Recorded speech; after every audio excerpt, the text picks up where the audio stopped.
Welcome to the Marshall Pruett Podcast and our Catching Up series, presented to you by Cooper Tires and the Justice Brothers.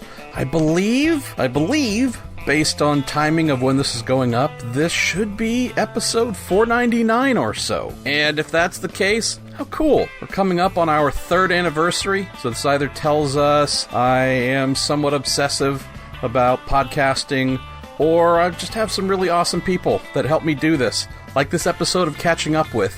We have our pal Randy Lanier, 1984 IMSA GTP champion. Randy also a standout in IndyCar for the brief period he competed there. Randy also well known as probably the poster child for IMSA's narco entrant, narco racer, 1980s, spent many years in prison. I'm thankful that he got out here 3-4 years ago. And he was actually the subject of, I believe, what was the first real major special feature I did on the podcast, that being in December of 2016. It was one of the early My Racing Life and Career episodes, so you might check that out as well, and hopefully I'll make this easy for you to do here with a link in this show's episode.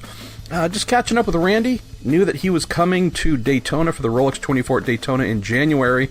Actually just shot him a text and said, "Hey, you going to turn up?" And he said, "Yeah, I think I am on race day."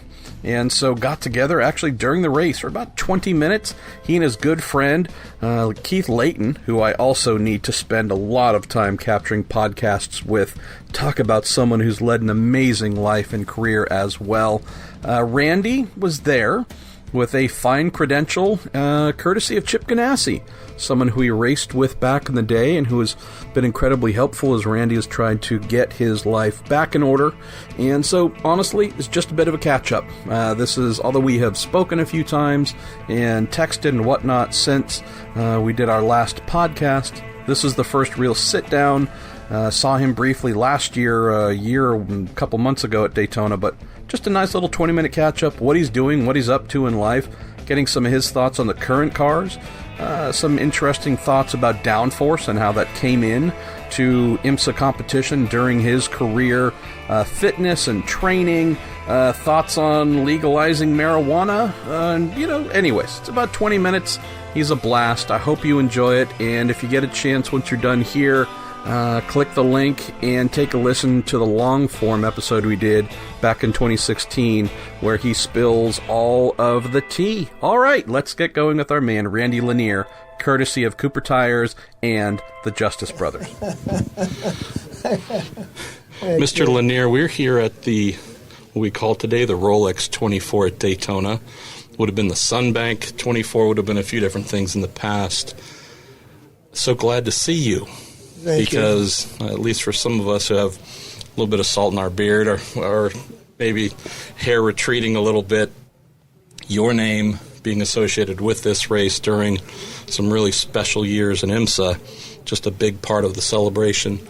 What's it like for you just coming back now as a fan of the sport? You able to soak it in and enjoy it? The competitive juices get flowing? What's it like for you? Well, it's great to be here, and great memories when I come back and seeing some of the special people that greet me with great receptions, and just get bumps sometimes when people give me great receptions. As you know, we're away from the track for a long time, a few decades, so great memories, good times, and some good finishes here.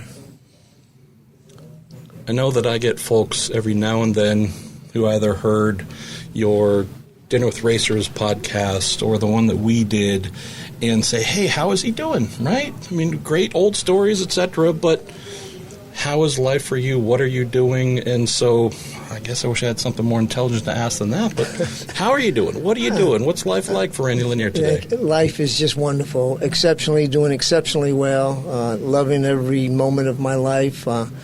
I teach a meditation class 5 days a week, a Tai Chi class at sunrise on the beach. So I couldn't ask for anything better. I've really been blessed. How about from a driving standpoint? I know you've kept me abreast from time to time of things you're doing. try and keep up with your Instagram account as well. Yeah. I know that steering wheel's never that far away from your hand. No, I'm really blessed in that area. When I get booked, I do high-performance driving instruction for Corvette School, Performance Driving Group, PDG, and we do Homestead, Miami, Daytona, and Sebring. So really blessed that I get to get in the car and do some laps and instruct. So I've gotten quite good now driving with my left hand. So since we last sat down and recorded something, Preston Henn, we lost Preston Henn. I know that he was not only someone a part of your life, back in the day, but also when you were just getting reintroduced to this world as well. Give us some thoughts about not only his passing, but what he meant to you, what he did for you. Well, Preston and I go way back. As you know, we was competitors and were teammates. Drove in Le Mans with his Ferrari team. Drove here in Daytona in the Ferrari, and drove several of his 935s here, and with his daughter and with him.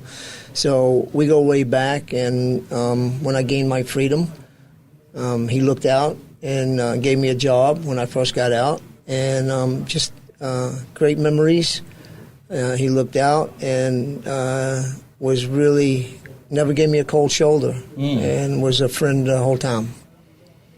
You mentioned 935. Anytime I hear those numbers, I just want to ask as many questions as possible. Having just seen the tail end of that era and then what took off with GTP, but just a little bit of slice of seeing it in person. What was it like going around this place? I mean, I realize that there are many iterations of the 935, obviously, but is there a particular 935 that comes to mind you drove around here at Daytona?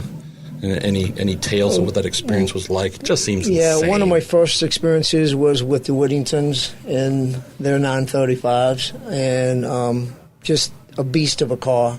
I like to say they're real raw. So when you drive those cars, it's really raw. And as today has come about with the technology, a little different type of driving back then, when you didn't have the assistance that you do now with the chassis and the anti-lock brakes and so forth. So you look at the 935s, as we get towards the end of that era, the Moby Dicks and the Kramer versions and a variety of versions, they're getting longer, obviously becoming more of a aerodynamic machine. What was it like driving them, I would imagine, here as well, prior to them being something that had a lot of downforce to help make the car work as well? I know most of them had giant rear wings, but nonetheless, it still looked like a mechanical beast that might have bucked quite a bit with 800-plus horsepower, turbo lag that'll snap your neck. Crazy. Yeah, the turbo lag is something that you kind of had to get used to, and it was a thrill driving those cars. Absolutely blast. You raw car driving it, as I say, and as I progressed into the more downforce and I got to March, it was a big change. What was that exploration like for you, Randy? Because that's something that's interesting to hear from open-wheel drivers. A kid's a rocket in a Formula Ford. They might get into a Formula Ford 2000s, their first slicks and wings type cars. Then they get into something where it has proper downforce. And there's always great stories of that moment of faith. You're telling me I should keep my foot down through this corner and it will stick. Physics is going to do that. What was it like doing that? Because this is, again, moving into the whether it's 83, 84 March and such, these are proper downforce cars. Yeah, they. My big learning experience came from when I switched over from the GTP into IndyCars, and that was a big change. Trying to figure that out, doing some of the oval races, and as I was just starting out, I know my crew chiefs was always starting out with a little bit of push going into the corners, and that's something that you had to fill out and figure out, that they gradually take out the wings and free the car up. So a big learning took me a minute to figure it out.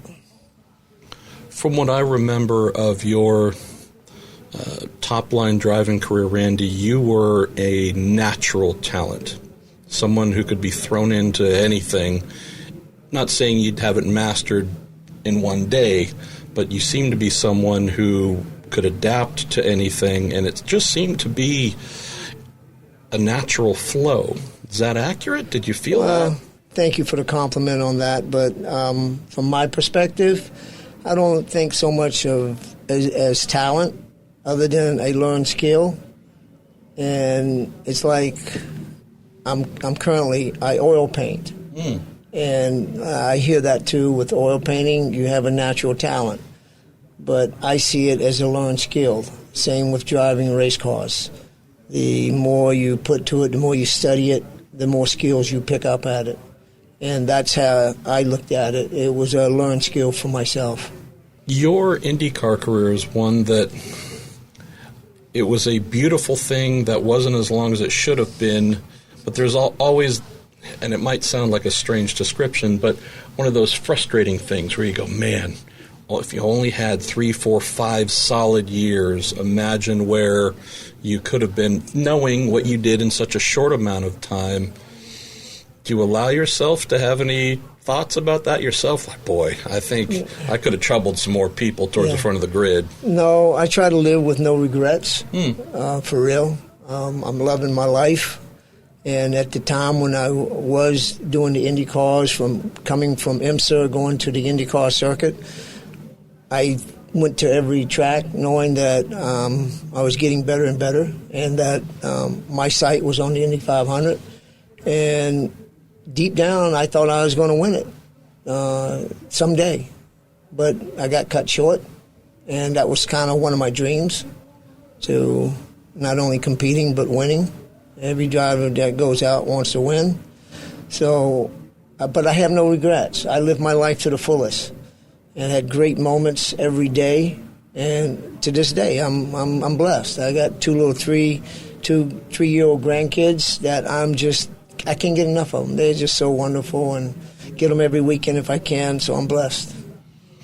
One thing, Randy, I'd love to talk about or explore, and you've told me some of your thoughts about this, is for what you went to prison for, that was something regarded in the 80s at that time as a high crime. Oh, my goodness, just the worst thing in the world.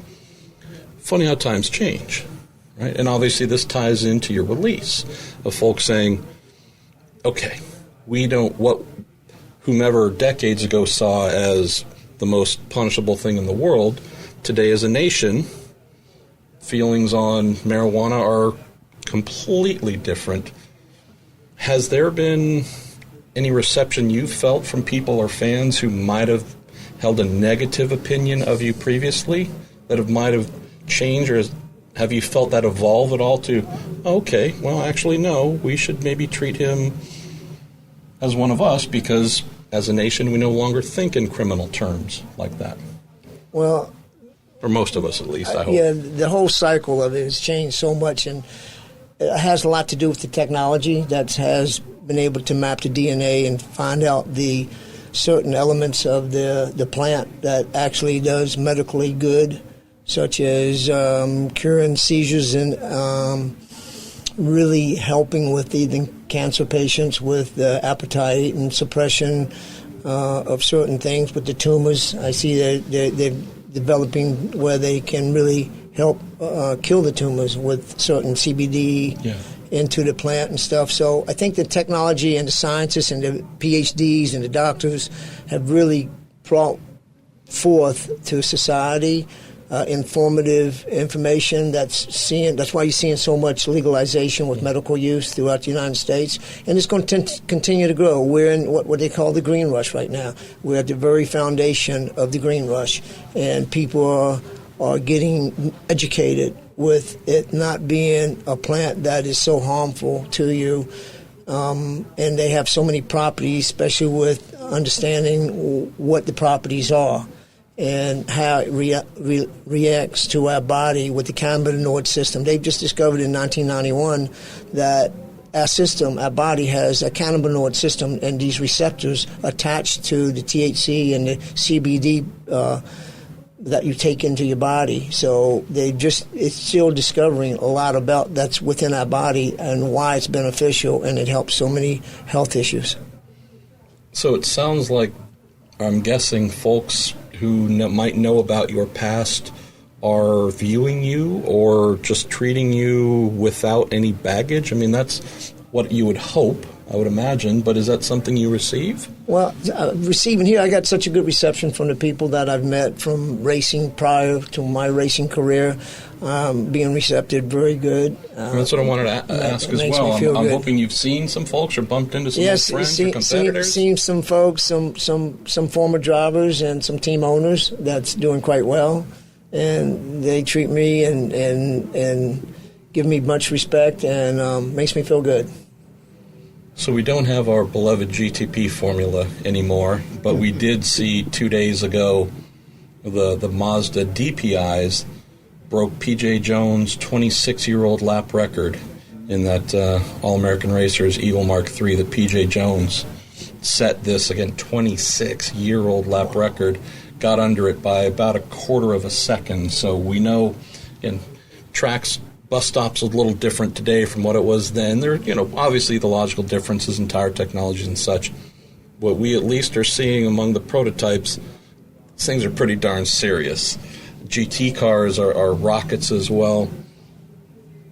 What thoughts come to mind looking at where this new IMSA, the brought back to life IMSA, where it's at today from the time you were involved? Do you like what you see?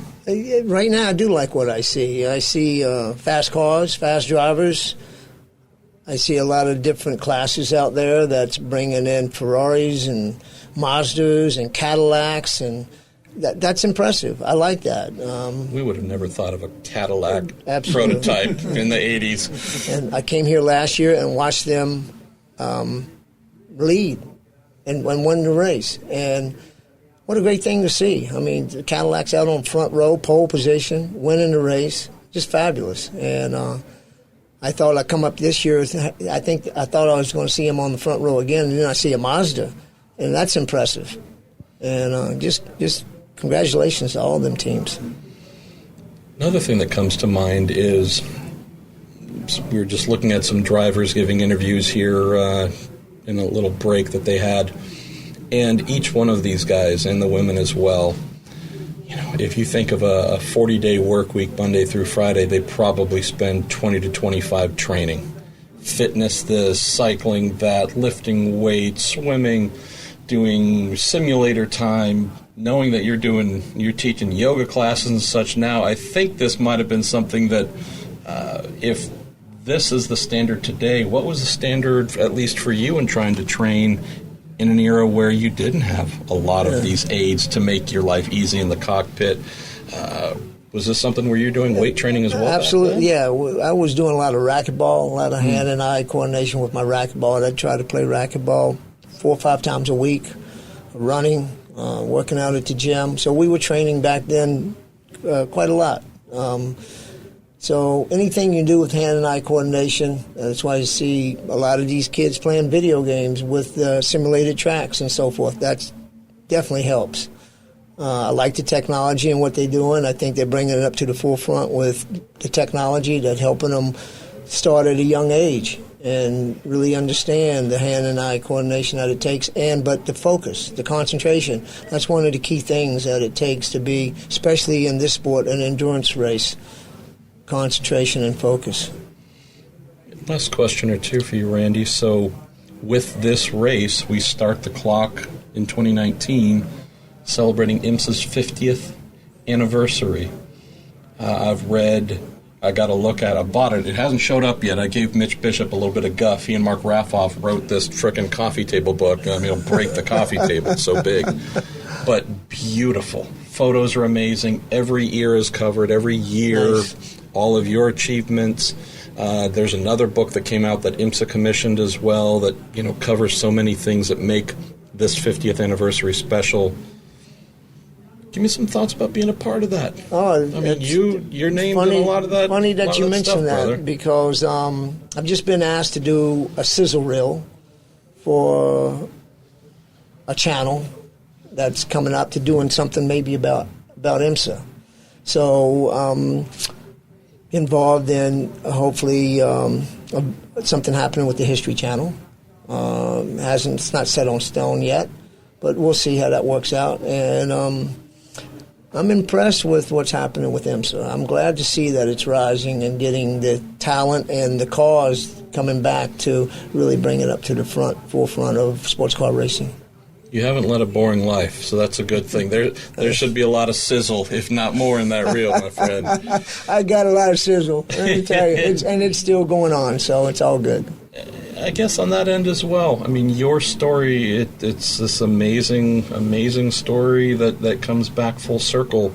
Is that something where you are asked, whether it's TV, documentary, whatever it is, I'm hoping that you're getting folks coming to you saying, hey, you have led a fascinating life. Let's talk about it. Let's show it. I don't know if you get those inquiries. Yeah. I don't know if you want to do that. No, I've just recently, I'm pretty open about it because the past is the past. I live in the moment now. And so, look, just did a podcast for the Miami Herald, which is coming out soon. They'll be streaming that. Great. Did that podcast was a little bit about legalization in the full circle and my perspective concerning that, and it had a lot to do with about racing, and working on something maybe a full feature film that got a book deal coming out hopefully in the near future. I'm working on that, negotiating that. So. Got a lot going on. Just blessed. I love the time you're supposed to be slowing down. I love this freedom. Golden years. Come on, this is great. I love this freedom stuff. It's awesome. Thank you, Randy.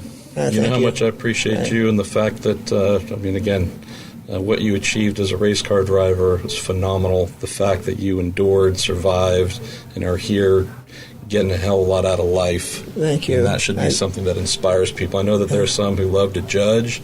I don't have any time for them. Yeah, look, our consciousness creates and manifests what we think about. So our life takes the predominant path of our thoughts. So obviously my thoughts was in racing, but it was also in smuggling weed. And now that I'm out here, my thoughts are on my grandchildren, teaching Tai Chi and meditation, and driving on the weekends in fast cars. Sounds like every high school kid's dream. I don't know about the teaching yoga part, but that sounds pretty darn good. Well, you got to keep balance. All right. And that helps me keep balance. Randy, thank you, brother. You're quite welcome.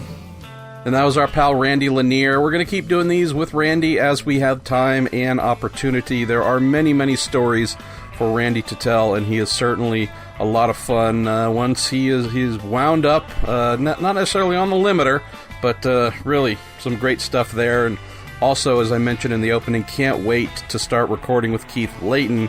When we finished up this recording, he shared a tale when he was running the Whittington brothers, and I believe John Paul Sr. in Porsche 935s, and mentioned how, I forget exactly how it went, but one of the Whittingtons, or someone was asking John Paul, maybe with his car, knowing that they were just pouring in all kinds of nitro and you name it to get extra horsepower out of their motors, and one of the 935s he was associated with apparently was shooting green flames on wind down, coming off throttle, and was just wondering how do you have green flames shooting out of your exhaust?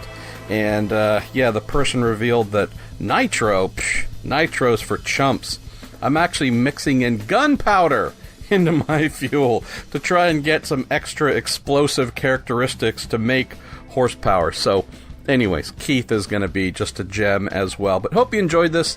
I have a deep affinity for Randy, knowing that he's been through a hard life. Definitely didn't make things easy on himself, but I'm also a sucker for a good redemption story, and he definitely fits that theme. Last thing to mention here, it's been up now for about a week, a little over a week, so if you get a chance, head over to MarshallPruettPodcast.com and check out the new site. It is our archive for everything, all 499 episodes so far, broken into logical categories, some of the show categories too.